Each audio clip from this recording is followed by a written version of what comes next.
Nolan Vasquez stared out at the endless expanse of the stars from the observation deck of the starship Aurora. The metallic walls hummed with the pulse of the engines, a constant reminder of the ship's unyielding journey across the void. He had spent the last decade of his life traversing the cosmos, a soldier by profession and a dreamer by circumstance. But now, at the age of 45, he felt the weight of his years bearing down on him like the gravity of a distant Earth had become a distant memory, a photograph fading in his mind. New Caledonia, now the staging ground for humanity's continual conflict with the Taurans, had been the place of his last deployment. The lush, verdant world that once cradled his childhood memories had morphed into a battleground, its vibrant forests marred by the scars of war. Nolan had enlisted when he was still a young man, whittling away his youthful idealism, under the harsh tutelage of commanders who believed in sacrifice as the only path to victory. As the ship approached its destination, Nolan couldn't shake the nagging feeling that he was witnessing more than just a conflict. It was an eternal struggle, one that bent and twisted the fabric of reality itself. The chronometers blinked on the control panels, each tick echoing the years that flowed differently for him and his comrades in arms. For every month spent fighting the Taurans light years away from home, centuries trickled through the lives of those he had left behind on Earth. Nolan rested his hand on the cool steel of the railing, peering down at the swirling nebula that marked their entry into the atmosphere of New Caledonia. They were returning to a world that had become both familiar and foreign. He remembered the towns dotting the landscape, the marketplaces bustling with life, families gathering in the evenings, laughter mingling with the warm ocean air. Would any of that exist anymore? Prepare for descent. The voice of the pilot crackled through the intercom, breaking his reverie. Nolan straightened, his heart racing. This was it, the deployment he had trained for, the battle he had braced himself to face once more. As the ship shuddered and rocked, he thought of his wife, Julia, whose face appeared at the edge of his memory, like a fleeting specter. Would she even recognize him? Would she forgive him for the time lost? Their last communication had been months ago, a flicker of understanding shared over a static-filled transmission. Despair threatened to creep in, but Nolan pushed it away. He had chosen this life, and the horrors he had witnessed were now interwoven with his very being. The aurora pierced through the clouds, revealing a landscape that looked both unscathed and irrevocably changed. He caught glimpses of military encampments rising from the forest, their sturdy tents stark against the greenery. The signal lights blinked an urgent red, the rush of adrenaline kicking in. Nolan steeled himself for the assignment ahead. Orders were clear: secure the perimeter, scout the Tauran defenses, and prepare for potential engagement. But deep inside, a part of him longed for the quiet days of home, when the most pressing concern had been whether there would be enough time to enjoy the sunset. As they touched down, the doors of the Aurora slid open with a resounding thud. The acrid scent of smoke mixed with freshness of wet earth filled his lungs. Nolan stepped out, the weight of his armor feeling both comforting and confining. Around him, fellow soldiers moved with purpose, leading the way to the briefing area. In that moment, standing on the brink of another conflict, he peered into the distance and took in the horizon. The battles ahead were unknown, yet he felt the weight of multiple futures converging upon him. "Get ready, Vasquez," a voice called, snapping him from his thoughts. Nolan nodded, the light from distant stars flickering like memories in his mind. He stepped forward into the unknown, feeling the ground shift beneath him as the war beckoned. The military encampment was abuzz with activity, the atmosphere charged with a sense of urgency. Nolan joined a group of soldiers gathered around a glowing holographic map of the terrain, the blue figures of the Tauran positions flickering ominously.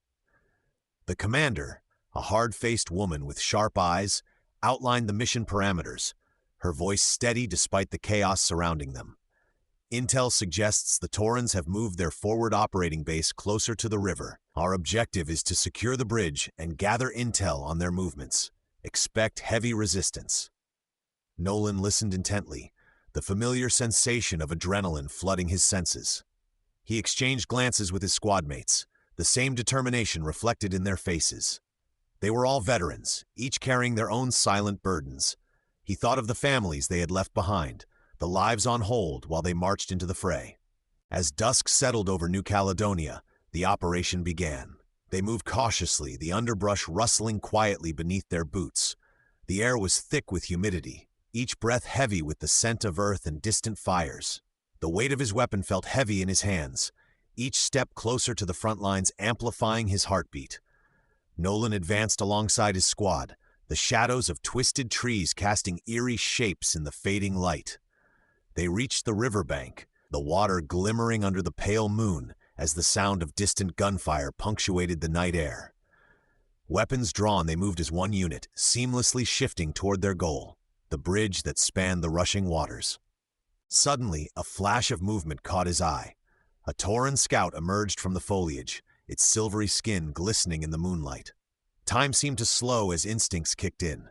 Nolan raised his rifle, heart racing, but in that brief moment, he hesitated. The creature, the enemy, fell into his line of sight, and for an instant, he saw not an alien, but another being fighting for survival in this relentless war. Before he could process the fleeting thought, the alarm blared. The night erupted into chaos as Tauran forces launched an attack, flanking them from the trees. The tranquil ambience of the swamp transformed into a cacophony of noise and destruction. Explosions rocked the ground, sending soldiers scrambling for cover. Nolan snapped back to reality, adrenaline sharpening his focus. He fired in quick succession, moving with precision as several of his squad took positions, returning fire. He felt the hot rush of fear and determination surge through him, each shot puncturing the disquiet of his thoughts. There was no room for hesitation now. The battle intensified as they pushed toward the bridge, a relentless clash of wills and weapons colliding under the dim glow of the stars. Amidst all the chaos, Nolan felt the strain of time weigh upon him. It wasn't just a physical struggle, but an emotional one, wrestling against the years stolen from him. With each tactical movement, he centered his thoughts. For every soldier struggling beside him, he was fighting for more than just a tactical advantage. He was fighting for the life he wished to return to, the promise of home, of being welcomed back into the arms of Julia. As dawn broke, flooding the battlefield with golden light, the tide of battle began to turn. The information gathered in the heat of combat proved invaluable, allowing them to push the Taurans back from their positions. The bridge was now secured, but the cost lingered in the air, a heavy price on both sides. Nolan knelt, catching his breath, the adrenaline ebbing away as clarity settled in. In the quiet aftermath, he scanned the horizon. Even amidst the destruction, he could see the beauty of New Caledonia reclaiming its space, bathed in the warmth of the morning sun. "Vasquez!" A fellow soldier's voice broke through his thoughts. "We did it! We held them off!" Nolan nodded, feeling an unfamiliar lightness. In the victory, there was solemnity. The war wasn't over, but in that moment, against the shimmering river and the rising sun, he felt a flicker of hope. Perhaps it was enough to carry him forward, back home. When he later stepped back onto the transport to head for the base, he couldn't help but look over his shoulder. New Caledonia stretched behind him, still scarred but undeniably alive. The day ahead held uncertainty, yet there was also a promise of what was to come, a world waiting to be rediscovered by a weary traveler who had fought through the depths of another war. In the quiet hum of the ship's engines, Nolan made a silent vow. He would return to the one place where he truly belonged, to the life that awaited him. Not just as a soldier, but as a man who had endured the test of time and fought to reclaim the love he had left behind.